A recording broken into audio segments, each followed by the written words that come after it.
Welcome to the Halftime Report Show. Let's talk sports! Woo!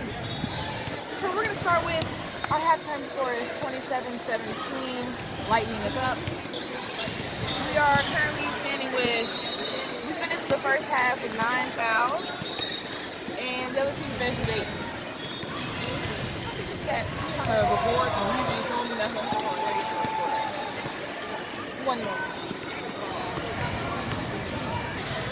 Alright, you guys, so I'm back to give you guys the halftime breakdown of points that we have right now. We have Sim with 2 points. Can't keep up. Megan has 3 points. She dropped a 3. We have Morgan with 5 points. We have Nyla with 2 points. Brandon with 2 points.